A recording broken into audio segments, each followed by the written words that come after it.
Good morning all students. तो जैसा कि आप सभी जानते हैं 7th क्लास की आपकी साइंस की स्टडी चल रही है। आइए मैंने आपको पैरासाइट्स क्या होते हैं, ठीक है ना, आप देख सकते हैं पैरासाइट्स क्या होते हैं। मैंने आपको बताया था पैरासाइट्स माने क्या होता है, परजीवी जो दूसरों पर निर्भर करते हैं। और आपकी मेन हेडिंग क्या है, हेट्रोट्रोफिक न्यूट्रिशन इन प्लांट्स, यानी ऐसा न्यूट्रिशन जो दूसरे पौधों के द्वारा प्राप्त होता है, दूसरों के द्वारा प्राप्त होता है। तो ये हेट्रोट्रोपिक जो प्लांट्स होते हैं वो 4 तरीके के होते हैं। मैंने बताया था पैरासाइट्स, सैप्रोफाइट्स है ना, इंसेक्टिवोरस प्लांट्स और सिम्बायोंट्स। तो पहला हम पढ़ चुके हैं पैरासाइट्स। आइए फिर दूसरे पे इसका एक पार्ट, पैरासाइट्स भी 2 प्रकार के होते हैं, एक तो विस्कम और एक कस्क्यूटा, ठीक है ना। तो ये विस्कम तक हम पढ़ चुके हैं, आइए कस्क्यूटा पे चलते हैं। तो देखो लिखा हुआ है it is a total parasites, यानी ये पूरी तरीके से पैरासाइट्स होता है, परजीवी होता है। पर का मतलब दूसरा और जीवी का मतलब जीवन, यानी पूरी तरीके से दूसरे पर आश्रित रहता है, दूसरे पर निर्भर रहता है। यानी दूसरा पौधा ना हो तो ये जीवित नहीं रह सकता, ठीक है। Cuscuta is the common golden yellow leafless and rootless flowing plant called dodder plants.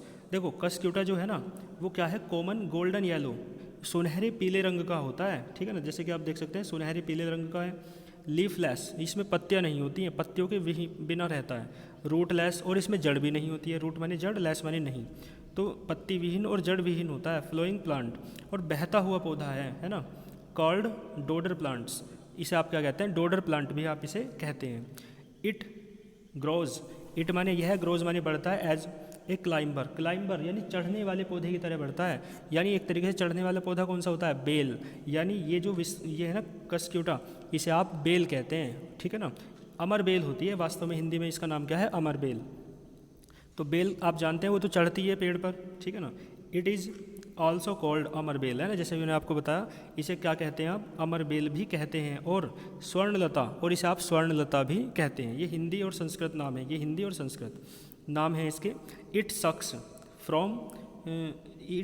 Food from a plant by producing special root like structures called haustoria, है ना, फॉर एब्जॉर्प्शन ऑफ फूड। आगे बढ़ेंगे बाद में।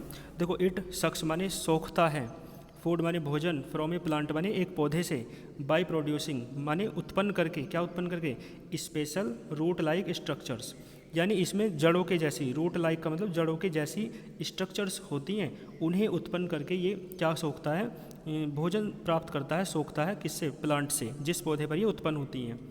और इन स्ट्रक्चर्स को आप क्या कहते हैं, जो जड़ों के जैसे स्ट्रक्चर्स होती हैं, इन्हें आप हिस्टोरिया कहते हैं, ठीक है ना। फॉर एब्जॉर्प्शन ऑफ फूड, और ये हिस्टोरिया किस लिए रहती हैं, क्योंकि एब्जॉर्प्शन मानी भोजन को सोखना होता है, एब्जॉर्प्शन मानी सोखना ऑफ फूड, फूड को, और कहाँ से, from the host plant. Host plant का मतलब जिस पौधे पर ये उगती हैं, उस पौधे से भोजन को सोखने के लिए। तो देखो there are many worms, many माने बहुत सारे, वॉर्म्स माने कीड़े, बैक्टीरिया माने आप जानते हैं जीवाणु होते हैं, फंगस माने फफूंदी होती है ना, प्लांट्स। तो यहाँ पर क्या है, बहुत सारे कीड़े हैं, कीट है ना, बहुत सारे जीवाणु हैं, बहुत सारे फफूंदी हैं, ये भी क्या होते हैं, पौधे होते हैं, प्लांट्स। विच ग्रो अप, जो उगते हैं, ग्रो माने बड़े होते हैं, ऑन अदर प्लांट्स, दूसरे पौधों पर, एंड एनिमल्स, और दूसरे जंतुओं पर, है ना।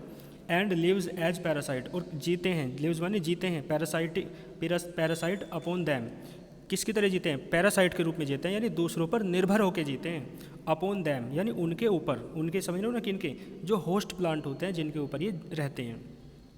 वाइल ड्रॉइंग फूड, जब देखो वाइल माने जबकि, ड्रॉइंग फूड माने जब भोजन लेते हैं, फ्रॉम देयर होस्ट्स, है ना, यानी जब ये उन पौधों से भोजन लेते हैं जिन पौधों पे ये उगे हैं, होस्ट किन्हें कहते हैं, एक तरीके से जिनसे भोजन लिया जाता है या जिन पर ये रहते हैं, उन पौधों को आप होस्ट कहते हैं या होस्ट प्लांट कहते हैं, ठीक है। तो जब भी भोजन लेते हैं ना उन पौधों से, होस्ट पौधों से, तो the parasites may also cause disease in them.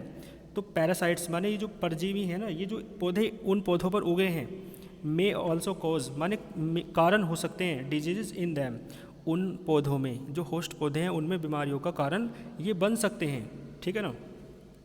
इसके बाद देखो saprophytes, organism that feed on dead and decaying organic matters are called saprophytes.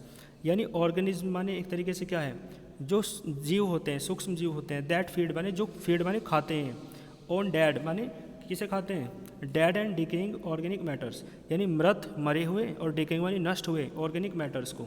Organic matters का मतलब है पशु या पक्षी।